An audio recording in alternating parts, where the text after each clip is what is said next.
Historias de Jack. Empezamos.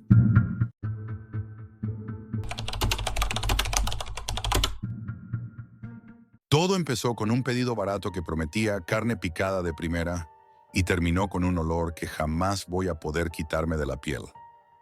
Tengo 42 años y llevo media vida entre planchas grasientas, aceite rancio y carne barata. Soy cocinero en un restaurante de carretera, uno de esos sitios que ni siquiera tienen nombre en el cartel. Solo pone burgers en letras rojas descoloridas, con una bombilla fundida desde hace años. Está en las afueras de Detroit, entre una gasolinera medio abandonada y un taller mecánico que abre cuando quiere. Nuestro menú es simple: hamburguesas, patatas fritas y café de garrafa. No vendemos calidad, vendemos rapidez. Y por eso, a pesar de todo, siempre hay clientes. Camioneros, chavales con resaca, algún policía solitario y muchos que no quieren que nadie les pregunte nada. Todo iba como siempre hasta hace unos meses, cuando el proveedor habitual de carne subió los precios de forma absurda. Ricky, el dueño del restaurante, es de esos tipos que no conocen la palabra ética. Solo le importan dos cosas: gastar poco y vender mucho. Me llamó una noche, cuando estaba limpiando la plancha. «Jack», me dijo mientras bebía cerveza directamente de una lata caliente, «búscame otra carne, donde sea. Me da igual si es canguro, perro o paloma, pero más barata». Yo asentí, no por obediencia, sino porque era eso o que me echaran a la calle. Así que esa misma noche, cuando llegué a casa, me senté frente al portátil y empecé a buscar. Al principio intenté ir por lo legal: proveedores al por mayor, distribuidores alternativos, carnicerías grandes. Todo estaba por las nubes. Y cuando algo era barato se notaba. Había visto carne picada que parecía goma triturada. Después empecé a meterme en foros, algunos bastante oscuros, gente del sector hostelero hablando de soluciones alternativas, mercados negros de carne, canales ilegales de importación.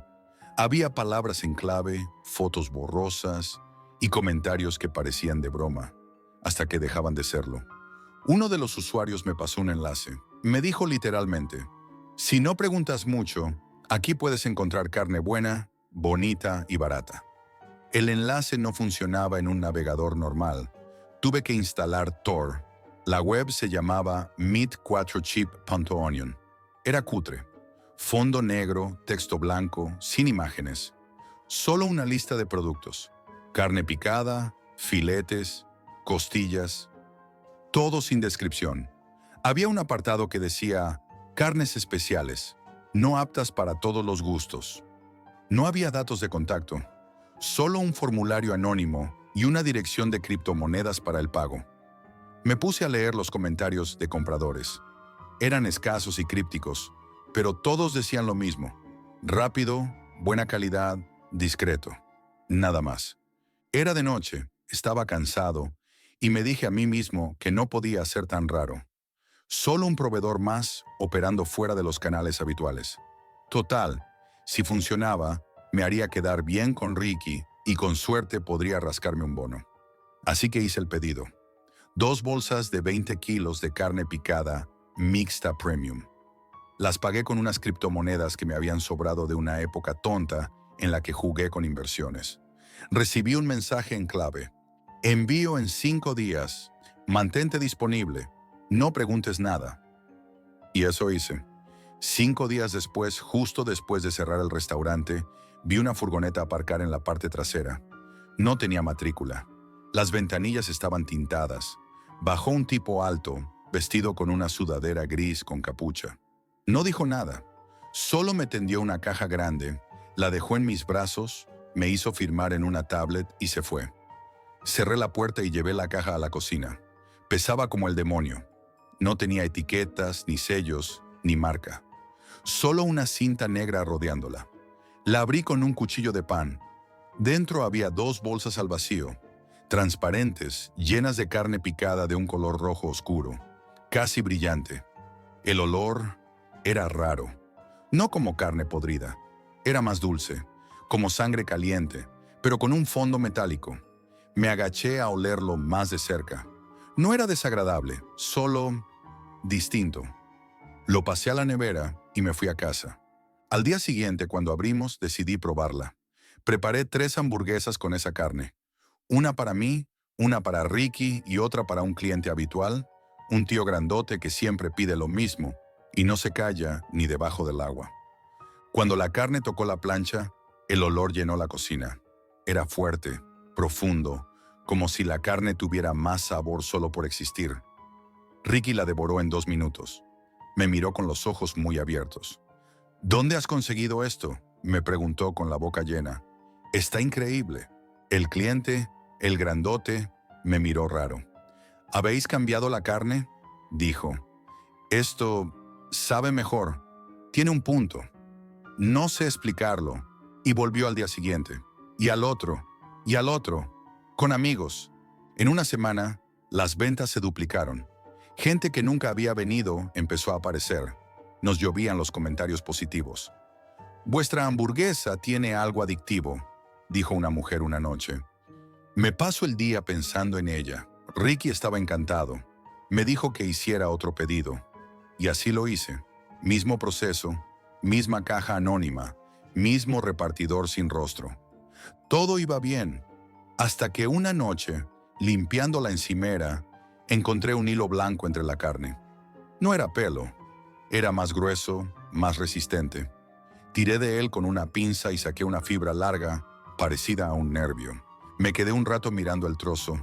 Lo tiré al cubo de basura, pero algo dentro de mí ya se había activado. Al día siguiente, volví a ver ese mismo trozo. Exacto. No se había podrido. No olía mal. Era como si no pudiera descomponerse. Seguí cocinando. Pero ya no era igual. Esa noche abrí el portátil y volví a entrar en la web. Pero ya no existía. Página no encontrada. Busqué el dominio en foros. Nada. Ni una sola mención. Era como si nunca hubiera estado allí. Y fue entonces cuando decidí llevar una muestra a analizar. No lo hice por valentía. Lo hice porque empezaba a tener miedo. Miedo de lo que estaba sirviendo. Miedo de lo que podía estar comiendo la gente. Y lo que descubrí, lo que me dijo el técnico del laboratorio, me cambió para siempre. Llevé una muestra de la carne a un laboratorio del centro. Conozco a un técnico, Dave, desde hace años. Un tipo serio, algo paranoico, pero meticuloso como nadie. Le conté que era para un proyecto alimentario universitario. Una tontería creíble. Me dijo que tendría los resultados en 48 horas, pero me llamó al día siguiente, antes del mediodía.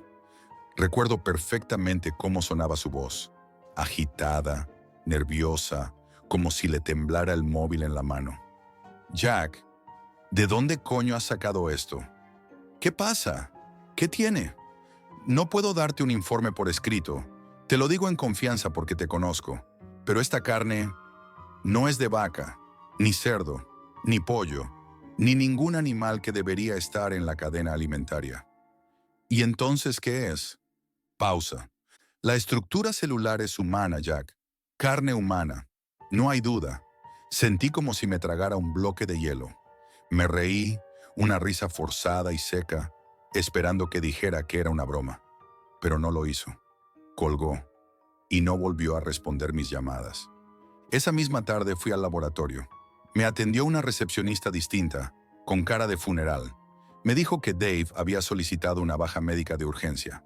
Nadie sabía cuándo volvería, ni por qué se había ido tan repentinamente. Yo sí lo sabía. Volví al restaurante como un zombie. Esa noche no comí, ni dormí. Me pasé horas en la cama, con el teléfono en la mano, sudando, pensando en cada cliente, cada hamburguesa que había servido, cada mordisco que habían dado a lo que ahora sabía que era carne humana. Intenté pensar en una explicación lógica. ¿Tráfico de órganos? ¿Mercado negro de cadáveres? ¿Accidentes sin reclamar? Pero ninguna teoría me calmaba. A la mañana siguiente, tomé una decisión. Tenía que tirar toda la carne. Toda, aunque me costara el trabajo, aunque Ricky me echara.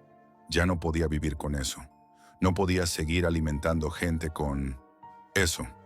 Pero cuando llegué al restaurante, Ricky ya estaba allí, esperándome en la cocina, con una sonrisa asquerosa y el móvil en la mano.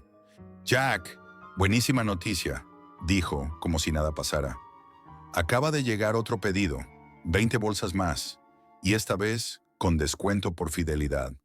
Me quedé helado. ¿Tú hiciste el pedido?, pregunté. Number ellos me contactaron directamente, a través de un correo encriptado que apareció en la tablet del restaurante. No sé cómo lo hicieron, pero me conocen. Saben que somos buenos clientes. Me acerqué a él. Tenía la cara roja de entusiasmo. Ricky, ¿sabes qué es esa carne? Claro, y tú también. ¿Y qué? ¿Has visto a alguien quejarse? Quise gritarle. Quise pegarle, pero me quedé quieto, mirándole. Tenía los ojos abiertos, brillantes, como los de alguien drogado o poseído por algo peor. El beneficio. Mira, dijo acercándose a la cámara frigorífica. Esta carne nos ha salvado. Antes vendíamos sobras. Ahora tenemos clientes que hacen cola, que vienen 3 veces por semana. Y lo mejor es que nadie pregunta. Porque nadie quiere saber la verdad, Jack. Solo quieren el sabor. Me fui. No dije nada. No recogí mis cosas. Simplemente salí por la puerta trasera y no volví. Durante los días siguientes, recibí mensajes de Ricky, uno tras otro. Algunos eran amistosos, otros más turbios. Jack, vuelve. No tenemos a nadie que cocine como tú. Sé que estás asustado, pero esto es lo mejor que nos ha pasado. Tú también lo disfrutaste, ¿recuerdas? Lo probaste antes que nadie. Bloqueé su número. Pasé semanas sin hablar con nadie. Empecé a tener pesadillas. En una de ellas, me veía a mí mismo moliendo carne. Pero cuando levantaba la tapa del triturador, veía manos, pies, rostros sin ojos. A veces, por las noches, aún huelo el aroma dulzón de esa carne. No en la ropa, no en la cocina, en mi propia piel, como si me hubiera impregnado por dentro. Y entonces empecé a hacer algo aún peor. Observaba a la gente, en el metro, en la calle, en cafeterías. Les miraba las piernas, los brazos, el cuello. Y pensaba, ¿cuánto pesarán? ¿Serán tiernos? ¿Cómo sabrán? Ahí supe que algo en mí se había roto. Una noche decidí volver al restaurante, no para entrar, solo para mirar desde lejos. Era pasada la medianoche y aún había gente comiendo. Vi salir a una pareja riendo, con los dientes rojos de ketchup, o eso quiero creer. La cocina seguía encendida, y por un momento vi a alguien de espaldas cocinando en la plancha. Alto, delgado. No era Ricky, era otro, pero los movimientos eran exactamente los míos, como si yo mismo estuviera allí, cocinando para los que no saben o no quieren saber. Me di la vuelta y me fui. Desde entonces, no he vuelto a acercarme, ni a hablar de esto, ni a escribirlo. Hasta hoy, porque anoche encontré algo en mi buzón. No una carta, no una factura, una caja pequeña, negra, sin remitente. Dentro había un sobre, y dentro del sobre una nota escrita a mano. Nos alegra que hayas disfrutado del sabor. Tenemos más. Siempre tenemos más. Cuando estés listo para volver, solo haz otro pedido. Y debajo, una dirección. Nueva. Otra web. Ya no hay escapatoria. No cuando sabes cómo sabe. No cuando has formado parte del proceso. Lo único que me consuela es que algún día alguien más encontrará esta historia. Y quizá, solo quizá, no cometa el mismo error. O quizá sí. Si te ha gustado esta historia y quieres seguir descubriendo relatos oscuros y misteriosos, no olvides darle like, suscribirte y dejar un comentario contándome qué harías tú si estuvieras en la piel de Jack. ¿Te atreverías a probar esa carne? Gracias por escuchar. Nos vemos en el próximo video.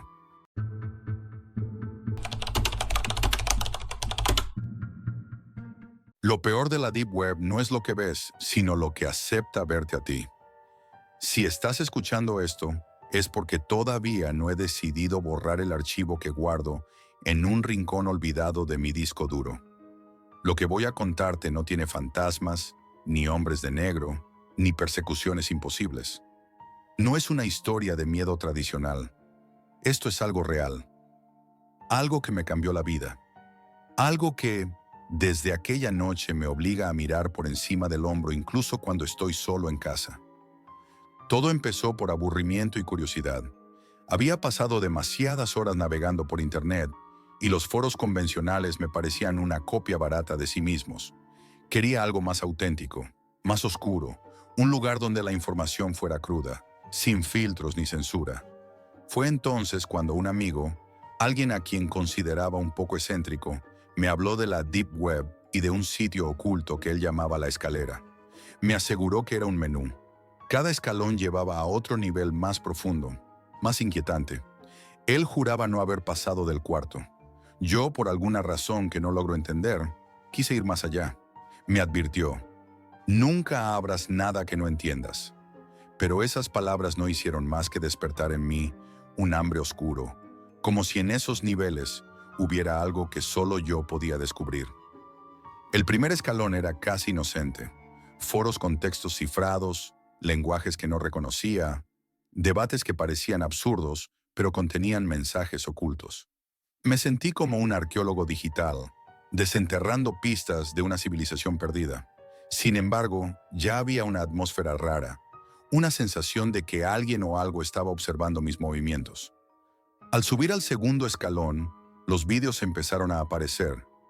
Clips cortos, sin título ni explicación.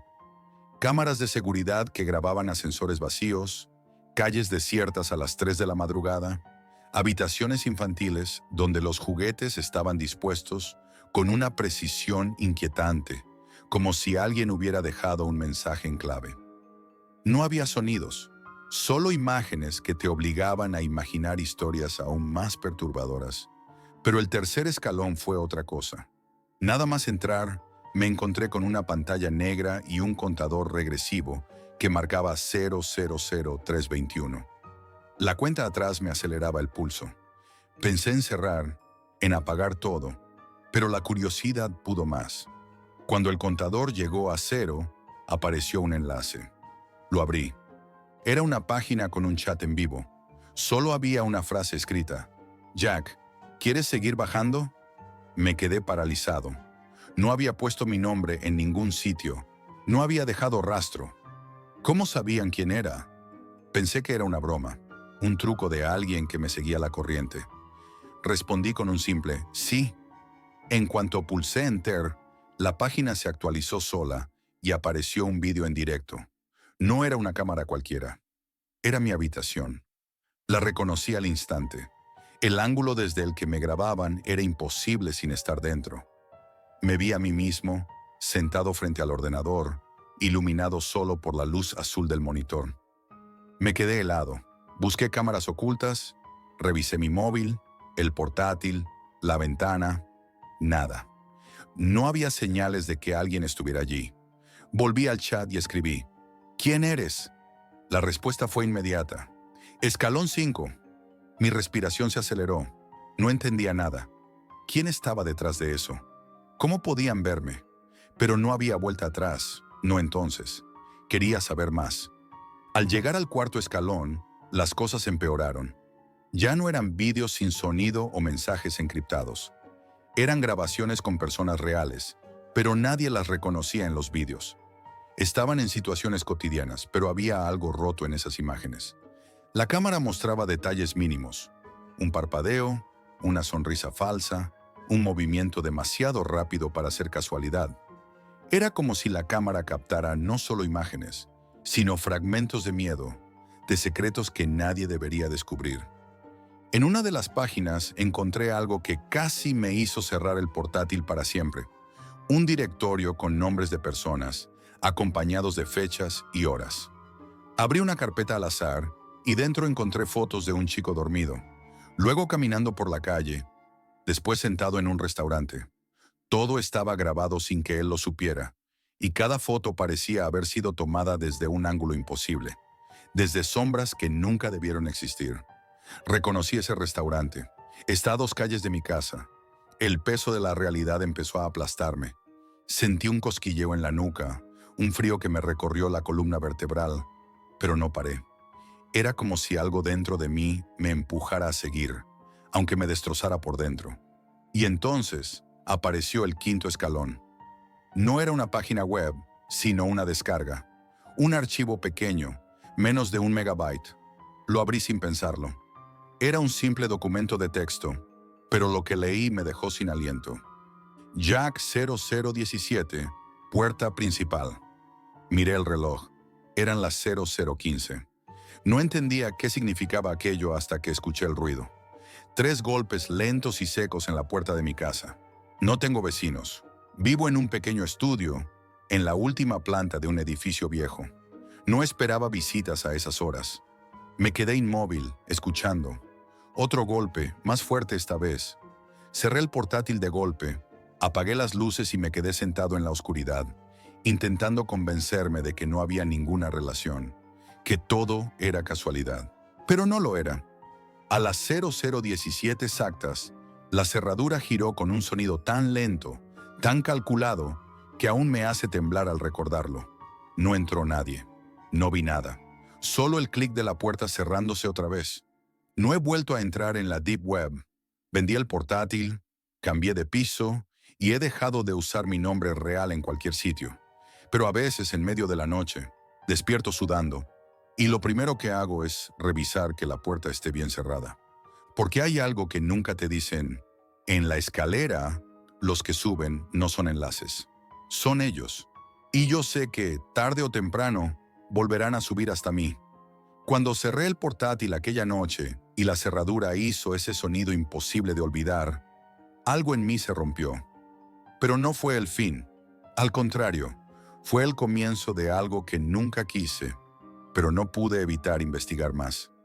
Pasaron días en los que apenas podía dormir. Mi mente volvía una y otra vez a aquel archivo de texto, a esa frase que parecía una orden velada. Jack, 0017, puerta principal.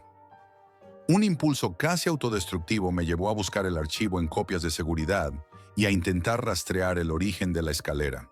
Navegué sin parar por la Deep Web, pero esta vez con miedo, con esa sensación que te dice que estás siendo observado mientras tú mismo observas. Volví al 5.º escalón, pero esta vez no encontré el mismo chat ni el vídeo en directo. Lo que apareció fue un directorio oscuro, lleno de carpetas con nombres y fechas. Cada carpeta contenía cientos de fotos, vídeos, documentos.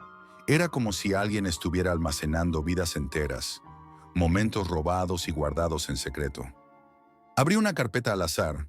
Dentro estaba un vídeo de una mujer en un parque, sola, caminando con auriculares. La cámara la seguía desde lejos, siempre oculta, siempre vigilante. Ella se detuvo un momento, sacó el móvil, y la imagen pareció temblar como si la cámara captara también su nerviosismo. Entonces, la mujer miró hacia atrás, y por un instante, sus ojos parecieron detectar algo que yo también sentía, una presencia. En ese instante, sentí el peso de la habitación, la presión en el aire. Me senté rígido. No quería saber más, pero no podía dejar de mirar. Explorando más, encontré otro archivo que parecía un diario digital, escrito con fechas y horas. Era la bitácora de alguien que había caído en la escalera. Describía cómo cada nivel le había cambiado, cómo le había ido atrapando poco a poco en una red invisible. El último mensaje era una advertencia. Si has llegado hasta aquí, aléjate, no porque te vayan a hacer daño, sino porque ya no serás el mismo. Empecé a sentir que algo estaba pasando fuera de la pantalla. Ruido en el pasillo, sombras fugaces que no tenía explicación. Intenté convencerme de que era la ansiedad, el estrés acumulado. Pero una noche, mientras repasaba archivos, escuché un sonido que me heló la sangre. 3 golpes, secos y lentos, en la puerta principal. No podía ser otra vez casualidad, pero esta vez me armé de valor y abrí. No había nadie, solo un pequeño sobre blanco tirado en el suelo. Lo recogí con las manos temblorosas y dentro encontré un papel, con una frase escrita a mano. Sube al 6.º escalón. No te quedes atrás. El corazón me dio un vuelco. ¿Quién me estaba retando? ¿Quién me estaba observando? A pesar del miedo, sentí que ya no podía dar marcha atrás. No podía quedarme atrapado en esa red de imágenes y mensajes sin entender qué había detrás. Así que me adentré en el 6.º nivel. Allí no había enlaces ni archivos fáciles de descargar. Era un laberinto de datos cifrados, mensajes encriptados que tuve que descifrar con programas especiales. Cada texto era una pieza de un rompecabezas oscuro que hablaba de personas desaparecidas, de secretos que no debían salir a la luz. Mientras descifraba, sentí cómo la paranoia crecía. Mi teléfono vibraba sin razón, llamadas perdidas de números que no existían, ruidos extraños en mi casa que nunca antes había escuchado. La línea entre lo virtual y lo real empezaba a desdibujarse. Una noche, en medio de ese caos, apareció un nuevo archivo en mi ordenador. Era un vídeo. Esta vez no mostraba una habitación ni una calle vacía. Era un plano cerrado de mis manos temblorosas tecleando en el teclado. El encuadre era tan preciso que parecía que alguien estaba justo detrás de mí, grabando cada movimiento. Me giré rápidamente, pero no había nadie, solo la oscuridad y el silencio. Al día siguiente decidí que había llegado al límite, pero antes de borrar todo, encontré un último mensaje oculto, un archivo titulado simplemente Adiós. Lo abrí. Era una grabación de audio. Una voz baja, sin emociones. Decía: Jack, la escalera no es un lugar, es un espejo, y ahora que has visto el reflejo, no puedes volver atrás. Desde entonces he cambiado de ciudad, de número de teléfono, de vida, pero sé que me siguen buscando, que están ahí, en algún escalón, esperando que yo baje otra vez. Porque en la Deep Web, los secretos más oscuros no se esconden en páginas o archivos. Están en quien los mira, y yo no puedo dejar de mirar.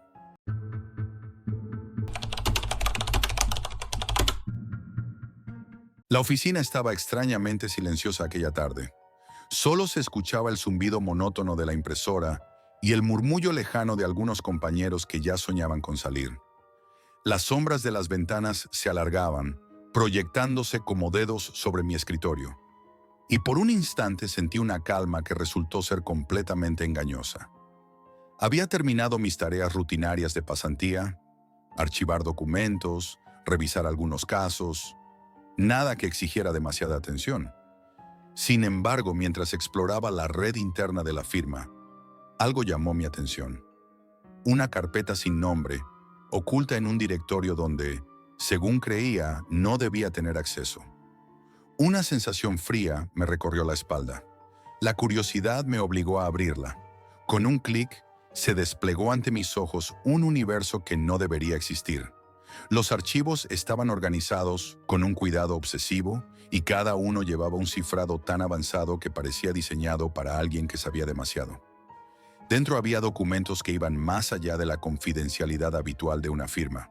Datos personales, números de tarjetas, direcciones de contacto y secretos comerciales de empresas que ni siquiera sabíamos que eran clientes. Era información delicada, peligrosa, como si alguien hubiera decidido recopilar todo lo que no debía ser visto. Mi corazón comenzó a latir con fuerza. No era un error administrativo, era algo mucho más oscuro. La red no era amateur, era un ecosistema de criptomonedas, cifrado avanzado y anonimato absoluto. Lo que vi me heló la sangre. Uno de los nombres de nuestros clientes más importantes aparecía como víctima de esta red. Y junto a él había registros de transacciones extrañas, contratos ilegales e indicios de vigilancia constante.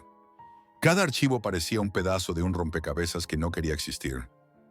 Esa noche llegué a mi pequeño departamento, pero no podía dormir. Encendí mi ordenador y comencé a investigar más profundamente.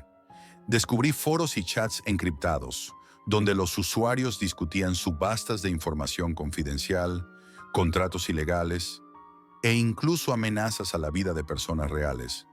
Cada clic me sumía más en un mundo que parecía salido de una pesadilla digital, donde la moral no existía y cada acción estaba vigilada, registrada y valorada en criptomonedas.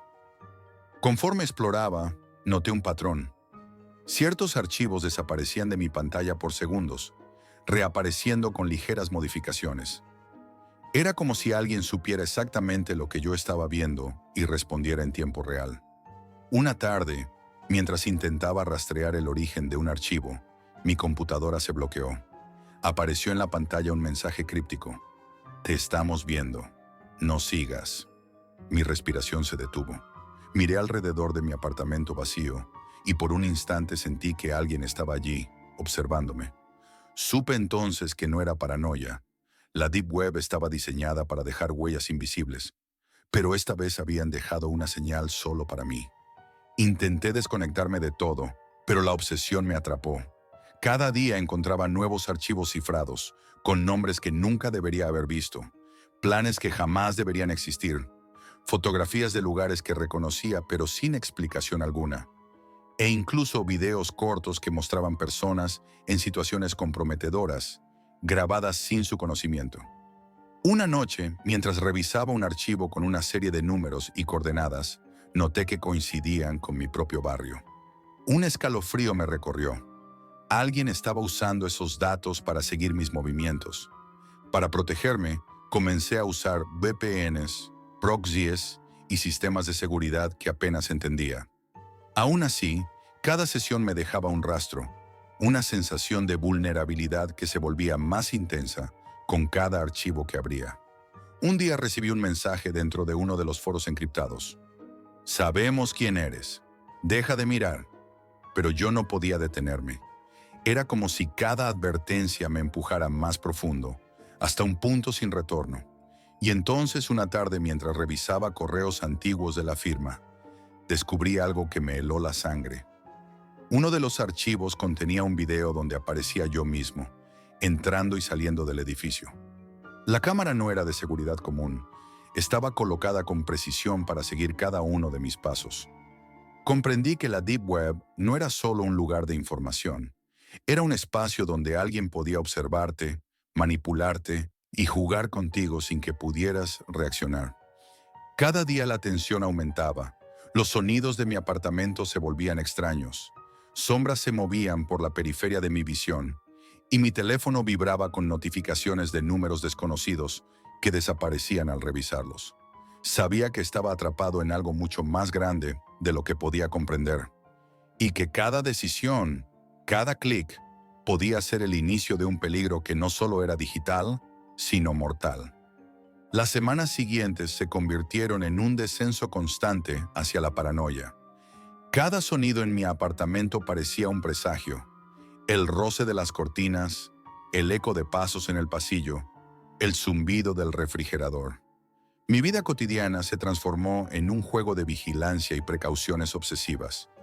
Cambié mis rutinas, pero nada parecía suficiente. Cada correo electrónico, cada archivo abierto, cada clic en la Deep Web parecía dejar un rastro invisible que alguien estaba siguiendo. Una noche, mientras intentaba rastrear un servidor que creía anónimo, mi pantalla parpadeó y apareció una transmisión en vivo. No era un archivo normal. Era un video de mi propia oficina, grabado esa misma tarde, mostrando a compañeros moviéndose por los pasillos como si nada. Pero había algo extraño. En la grabación yo aparecía entrando a lugares que ni siquiera había visitado, como si la cámara hubiera anticipado mis movimientos. Sentí un miedo absoluto. Comprendí que no solo me observaban, sino que manipulaban mi propia percepción de la realidad. El siguiente archivo que abrí contenía un mapa de la ciudad con coordenadas marcadas en rojo. Al revisar cada punto, reconocí edificios que había visto cientos de veces, y uno de ellos era mi departamento. Mi respiración se aceleró. El archivo mostraba incluso rutas que alguien podría tomar para llegar hasta mí. Mi seguridad, mis precauciones, todo era inútil. Intenté buscar ayuda, pero cada intento parecía fallar. Mis mensajes cifrados a expertos en seguridad no recibieron respuesta, y algunos correos desaparecieron de mis bandejas de entrada sin explicación. La sensación de aislamiento era absoluta. Incluso mis amigos comenzaron a llamarme preocupado por mi comportamiento errático. Hablaba solo, revisaba cada sombra, miraba los reflejos en las ventanas y desconfiaba de cada sonido. Una tarde, mientras trataba de rastrear la fuente de los videos, recibí un archivo nuevo con un nombre que me hizo detener el corazón. Hoy, al abrirlo, me encontré con una grabación de mi propia habitación, tomada esa misma noche. La cámara estaba colocada con tal precisión que parecía anticipar mis movimientos. Cada gesto, cada respiración, cada paso era registrado. Entonces escuché algo en la grabación que no debería haber existido. Un susurro, mi nombre, pronunciado con un tono burlón y cercano, como si alguien hubiera estado observándome mientras veía el archivo. El miedo se convirtió en desesperación. Sabía que no podía escapar. Apagar el ordenador no era suficiente. La Deep Web, con su red de servidores anónimos, foros encriptados y vigilancia implacable, se había convertido en un ente vivo que me acechaba. Cada archivo abierto era un riesgo. Cada clic una puerta hacia algo más oscuro. Una noche, mientras investigaba un correo encriptado que parecía contener información vital, sentí que alguien estaba dentro de mi apartamento. El aire se volvió pesado, los objetos se movían ligeramente, y un susurro apenas audible me ordenó: «Sal de tu casa si quieres seguir viviendo». No podía moverme. Mi teléfono comenzó a recibir mensajes de números que cambiaban constantemente, todos con la misma advertencia: «Te estamos viendo, no puedes escapar». Intenté desconectarme por completo, pero incluso la desconexión me hizo vulnerable. Cada sombra, cada reflejo, cada sonido en mi entorno parecía tener intención propia. Comencé a ver figuras en la periferia de mi visión, sombras que se movían con lógica humana, pero que desaparecían cuando giraba la cabeza. Finalmente, en un intento desesperado, seguí las coordenadas del último archivo. Me llevaron a un edificio abandonado en las afueras de la ciudad. Allí, entre la oscuridad y el silencio, encontré un cuarto lleno de monitores, mostrando transmisiones de lugares que conocía, personas que conocía, y a mí mismo, desde ángulos que solo alguien con acceso a mis movimientos podría tener. Comprendí la verdad. No era solo un hacker ni un grupo anónimo. Era un sistema, una inteligencia que existía dentro de la Deep Web, capaz de vigilar, manipular y anticipar cada acción.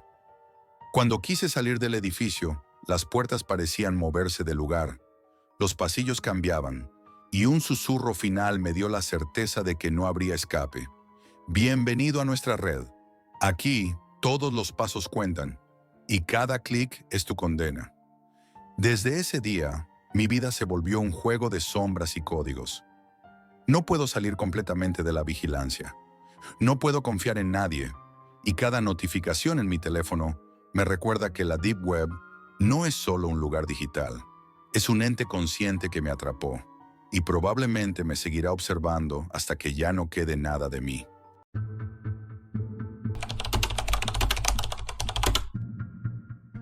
No imaginé que aceptar un trabajo desde la Deep Web me condenaría a vivir en un infierno de miedo y silencio.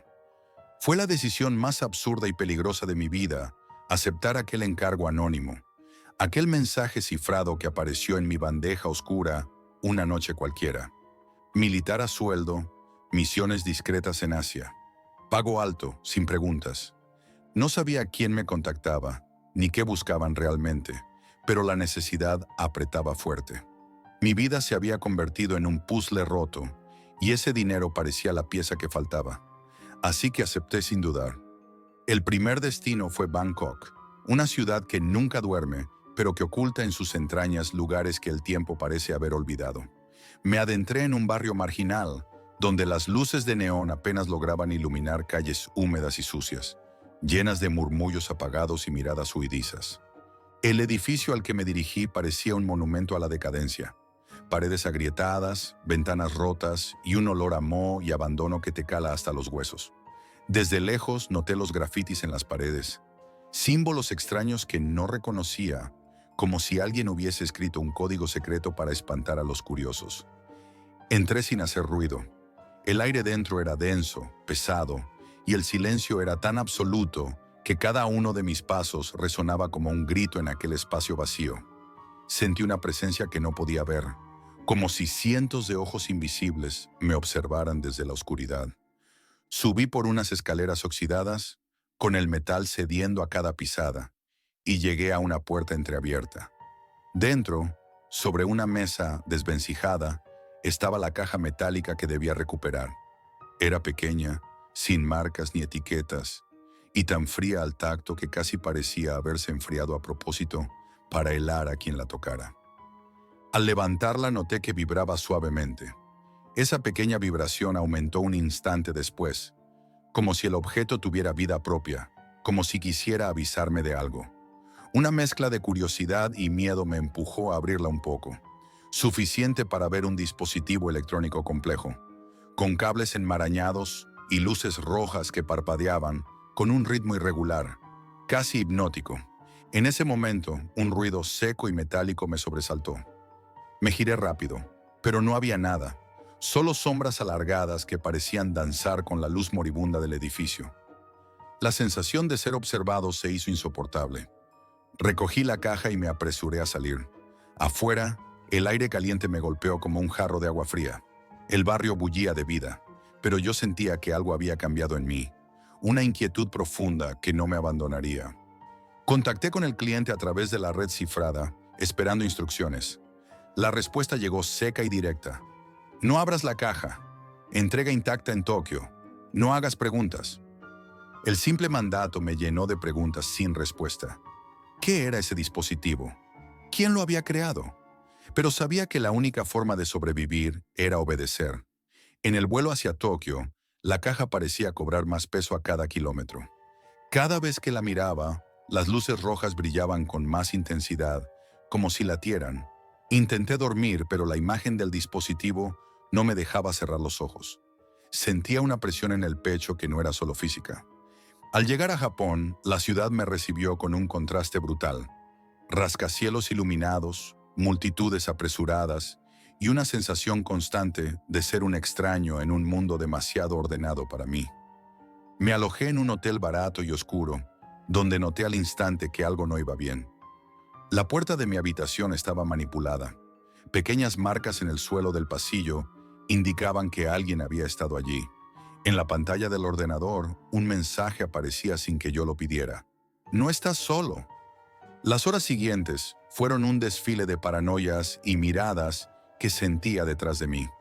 Caminé por las calles de Tokio, buscando cumplir con la entrega, pero con la sensación de que cada sombra ocultaba una amenaza. El lugar de la entrega era un bar oscuro, escondido en un callejón casi imposible de encontrar. Allí, un hombre vestido completamente de negro, sin rostro visible, solo una sombra que parecía absorber la luz, me esperaba. Sin mediar palabra, cogió la caja y me advirtió con voz seca: «Has cumplido, pero no todos sobreviven al segundo encargo». Aquellas palabras fueron un golpe en el estómago. Cuando salí, el frío de la noche se sentía como un puñal. Sentí que aquella misión había marcado un punto sin retorno. Algo dentro de mí cambió para siempre, como si una parte de mi alma se hubiera quedado atrapada en ese juego oscuro. Desde entonces, no he podido dejar de pensar en esa caja, en sus luces rojas, en el ruido seco que escuché dentro del edificio y en el hombre sin rostro que me habló de sobrevivir. Sé que no soy solo un soldado a sueldo más. Soy una pieza en un tablero mucho más grande y peligroso. Y lo peor de todo es que no sé cuánto tiempo más podré seguir jugando. El vuelo desde Bangkok a Tokio fue como un lento descenso hacia un lugar aún más oscuro. No solo llevaba aquella caja metálica que parecía vibrar con una vida propia, sino que llevaba conmigo un peso que no era físico. Una creciente sensación de que todo lo que me esperaba era mucho peor de lo que podía imaginar. Al llegar, la ciudad me recibió con un contraste abrumador. Tokio brillaba con luces de neón y las calles bullían de gente que parecía ir a otro ritmo, uno que yo no podía alcanzar. Pero a pesar de la vida y el ruido, yo sentía una soledad abismal. Caminaba por aceras llenas de desconocidos y sin embargo sentía que me acechaban sin que nadie dijera nada, sin que nadie se moviera para atraparme. Me alojé en un hotel barato y oscuro en un barrio industrial. La habitación era estrecha, con paredes desnudas y un único ventilador que giraba lento y hacía un ruido metálico que parecía marcar el paso del tiempo. Apenas entré, detecté algo extraño. La puerta no cerraba bien. Observé la cerradura con detenimiento y noté pequeñas marcas, finas pero evidentes, como si alguien hubiera intentado forzarla o abrirla sin que yo lo supiera. Al encender el ordenador que dejaban para uso de los huéspedes, apareció en la pantalla un mensaje que no había pedido. Era un texto en japonés, que traduje en cuanto pude. «No estás solo». Mi piel se erizó. ¿Quién me estaba enviando ese mensaje? ¿Desde dónde? No había cámaras visibles, ni ruidos en el pasillo. pero la amenaza era clara. Durante los días siguientes, la sensación de ser vigilado se volvió insoportable. En la calle, en el transporte público, incluso dentro del hotel, sentía miradas que me atravesaban, como agujas invisibles. No veía a nadie seguirme, pero cada reflejo en los cristales, cada sombra en el rabillo del ojo, parecía esconder una presencia que se mantenía oculta, aguardando. Una noche, mientras esperaba en un café casi vacío, noté algo extraño. Al sacar el móvil para revisar la caja y asegurarme de que seguía ahí, vi que la pantalla mostraba una foto que no recordaba haber tomado. Era una imagen borrosa, tomada desde un ángulo imposible, en la que aparecía yo mismo, sentado y con la mirada perdida. Intenté borrarla, pero la foto permaneció, como si el dispositivo la protegiera. Fue entonces cuando comprendí que me estaban rastreando, que alguien sabía exactamente dónde estaba en cada momento, pero sin dejar pistas. El día que debía entregar la caja llegó sin avisos. El lugar era un bar escondido en un callejón oscuro, casi inaccesible, como si quisieran asegurarse de que nadie me siguiera. La puerta era pesada, con un candado antiguo que abrió un hombre vestido completamente de negro. Su rostro estaba cubierto por una capucha y no emitió palabra alguna. Solo me hizo un gesto para que entrara. Dentro el ambiente era opresivo. Aire viciado, humo barato y una penumbra que parecía tragarse cualquier luz. El hombre sin rostro me entregó una simple bolsa y me indicó que dejara la caja allí. Sin mediar palabra, habló con una voz seca, carente de emoción. Has sobrevivido al primer encargo. No todos lo hacen. Esas palabras quedaron clavadas en mi mente como un puñal. Sentí que mi corazón se encogía, que un frío intenso me recorría el cuerpo. Al salir, la noche de Tokio se sentía más fría y desolada que nunca.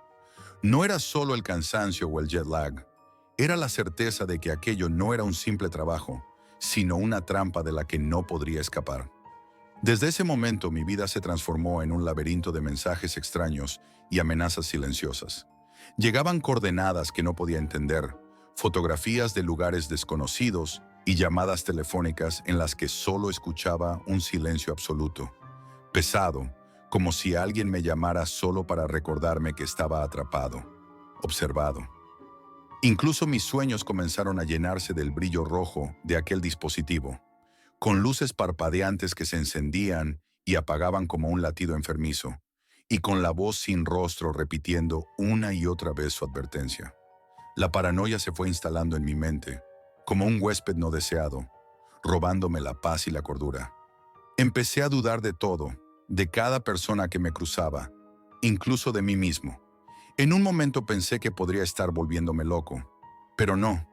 El miedo era real, tangible, una presencia constante que me devoraba desde dentro. Cada vez que recibía un nuevo encargo, sabía que no había marcha atrás. No había lugar seguro, ni descanso, ni tregua. Solo órdenes crípticas, destinos extraños y la certeza de que cada paso me hundía más en un juego peligroso, sin reglas ni final claro. Sé que no soy el único en este infierno, que otros soldados como yo están atrapados, manejados como piezas en una partida que nunca terminan de entender. Pero mientras pueda, seguiré luchando, porque sé que si me rindo, desapareceré para siempre. La Deep Web no es un lugar de fantasmas ni monstruos. Es un agujero negro de silencio y amenazas invisibles. Y yo ya he caído demasiado profundo para salir.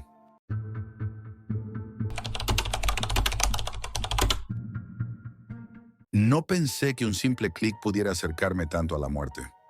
No soy hacker profesional ni un genio de la informática, solo alguien con demasiada curiosidad, una curiosidad que aquella noche decidió arrastrarme a un mundo que jamás debería haber tocado. Todo comenzó con una pantalla iluminando mi cara en la penumbra de mi habitación, el zumbido de mi ordenador llenando el silencio como un corazón metálico que nunca se detiene. Mientras navegaba por foros de la Deep Web más por aburrimiento que por otra cosa, un hilo llamó mi atención. Acceso completo a la red ferroviaria china. No había fotos, nombres ni garantías. Solo líneas de código, mapas digitales y rutas de trenes. Algo en ese tono críptico me hizo sentir un escalofrío que recorrió toda mi espalda. Al principio pensé que era un timo, un engaño más entre tantos, pero la curiosidad me ganó. Descargué un simulador que reproducía la red en tiempo real. Parecía un simple programa, casi un videojuego extremadamente detallado, y decidí probarlo. Pausé un tren virtual para comprobar cómo funcionaba el sistema, y entonces lo vi. El tren se detuvo exactamente en la misma posición, pero no en el simulador, en el registro oficial, en tiempo real. Un error técnico, me dije a mí mismo, algo imposible, pero demasiado real para ignorarlo. Esa primera noche me dejó inquieto. Una sensación de que había tocado algo que no debía se alojó en mi pecho. Al día siguiente la curiosidad fue más fuerte que el miedo. Volví al hilo y descargué pequeños paquetes de scripts que prometían enviar señales falsas a la red, retrasos leves, manipulaciones mínimas. Cada línea de código que escribía me provocaba un escalofrío. Me repetía que nadie saldría herido. Solo estaba experimentando. Pero pronto los incidentes comenzaron a multiplicarse. Trenes que desaparecían de los mapas, otros que se detenían sin explicación, estaciones bloqueadas temporalmente. Cada error aumentaba la sensación de que algo dentro del sistema estaba reaccionando, y mi habitación se volvía más claustrofóbica con cada clic. Intenté revertir los cambios, borrar los scripts, deshacer mis pasos. Cada comando de restauración parecía empeorar la situación. Los errores se volvían más complejos, imposibles de rastrear. Comencé a notar que los horarios se mezclaban de manera que ninguna lógica podía explicar. Trenes que nunca debieron coincidir aparecían juntos en una estación remota. Rutas que se cruzaban de manera incoherente. Dormía pocas horas, apenas comía, y cualquier sonido fuera de lugar me sobresaltaba. Un tren que pasaba por la calle, el eco de un golpe en la puerta, incluso mi propia respiración me parecía un aviso. Una madrugada, mientras revisaba los logs y mapas digitales, algo nuevo apareció. Mensajes insertados entre los datos, imperceptibles a primera vista, como si alguien hubiera querido dejarme advertencias dentro de la propia red. No estaban en el foro ni en correos electrónicos. Estaban en los registros. Mensajes simples. No deberías estar aquí. Detente antes de que sea tarde. No sabía si alguien más había hackeado el sistema o si la red misma me enviaba advertencias. Sentí un terror frío, pegajoso, que me recorrió hasta los huesos. Cada vez que miraba la pantalla, era como si un ojo invisible siguiera mis movimientos. Los días siguientes se volvieron un ciclo de obsesión y terror silencioso. Comprobaba cada comando, cada pequeño cambio, y cada vez encontraba más anomalías. Trenes que desaparecían de un mapa y aparecían en otro, códigos de identificación alterados, horarios imposibles. Comencé a registrar cada fallo, cada desviación, intentando crear un patrón, pero todo parecía cada vez más caótico. El miedo creció hasta hacerse físico. Sentía la presión de algo acechando detrás de cada ventana digital, y mi pulso no bajaba ni un segundo. Cada error parecía multiplicarse solo, como si el sistema aprendiera de mis acciones. Los intentos de reparar los fallos no hacían más que crear otros nuevos. Y la sensación de que había cruzado una línea invisible se volvió insoportable. Mi mundo se redujo a la pantalla, los mapas, los códigos. Empecé a notar que los trenes que manipulaba no solo aparecían y desaparecían, sino que sus trayectorias parecían burlarse de mí, desviarse de manera impredecible. La curiosidad inicial se había. Una noche, mientras revisaba uno de los registros más recientes, vi algo que me heló la sangre. Un tren que no había manipulado apareció detenido en una estación que ni siquiera existía en los mapas oficiales.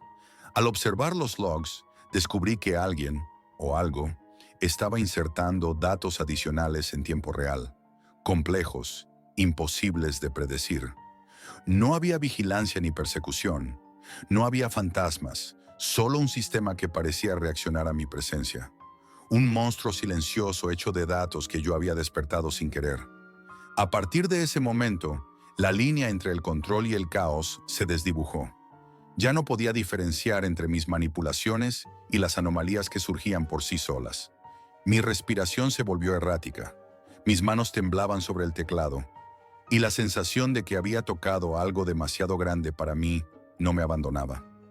Cada clic era un riesgo, cada comando un posible desastre, y aún así no podía dejar de mirar, no podía dejar de tocarlo. Mi obsesión había crecido hasta dominarme y el miedo se había convertido en algo constante, silencioso y aplastante. Desde aquel momento, mi vida se redujo a la pantalla y al zumbido constante del ordenador. Cada día intentaba controlar los errores que yo mismo había generado, pero la red se movía por sí sola, impredecible, como si tuviera conciencia propia. Los trenes desaparecían y aparecían en lugares imposibles. Sus códigos cambiaban. Los horarios se volvían incoherentes y cada intento de restauración provocaba nuevas anomalías. No había vigilancia, no había persecución, solo yo y un sistema que parecía burlarse de mis esfuerzos. La obsesión se convirtió en miedo palpable. Cada clic era un riesgo, cada pulsación de enter podía desencadenar un fallo mayor. Trenes que nunca debieron coincidir se encontraban en estaciones remotas, señales que deberían haber sido automáticas fallaban de forma errática, y yo no podía predecirlo ni corregirlo. Intenté documentar cada error, cada desviación, cada anomalía, pero los registros se volvían confusos, saturados de datos que no entendía. Incluso el tiempo parecía haberse distorsionado. Pasaba horas observando un mismo fallo, sintiendo que cada segundo que tardaba en reaccionar podía tener consecuencias. Una noche, decidí probar algo arriesgado, detener un tren en tiempo real, solo para comprobar si aún podía manipular la red. Mi corazón latía con fuerza, mis manos temblaban mientras escribía el comando. Pulsé Enter y esperé. Al principio nada ocurrió, y una mezcla de alivio y arrogancia me recorrió. Pero entonces los logs comenzaron a llenarse de códigos y mensajes incomprensibles. La red parecía estar escribiéndose sola, y los errores que aparecían eran aún más complejos y desconcertantes que antes. Mi control había desaparecido por completo. A partir de ese momento, la sensación de amenaza se volvió física. Cada sonido de tren en la ciudad me hacía saltar. Cada vibración en el suelo se sentía como un aviso. Comencé a aislarme, evitando el mundo exterior, mientras revisaba los registros obsesivamente. Incluso mis propios movimientos se volvían automáticos.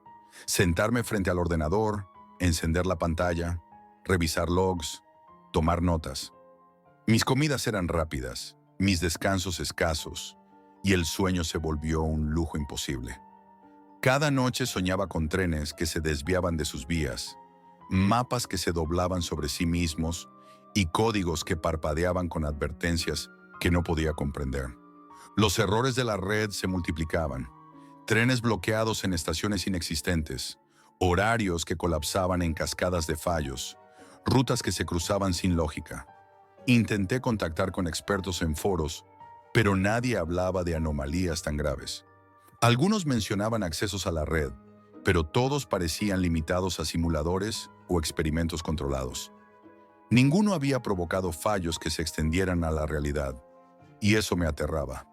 Yo había desatado algo que no entendía, algo que crecía más rápido que mis intentos de contenerlo. Una mañana, mientras revisaba los logs más recientes, noté un patrón extraño. Ciertas estaciones repetían códigos de advertencia entre los datos, pero de forma aleatoria. No era humano, no tenía lógica. Era un sistema reaccionando a mi presencia, registrando mis acciones, aprendiendo de mis intentos de corrección. Sentí un frío helado recorrerme el cuerpo. No había fantasmas, no había persecuciones, solo yo y un monstruo de datos que yo mismo había activado. El miedo se volvió tan intenso que dejé de salir de la habitación.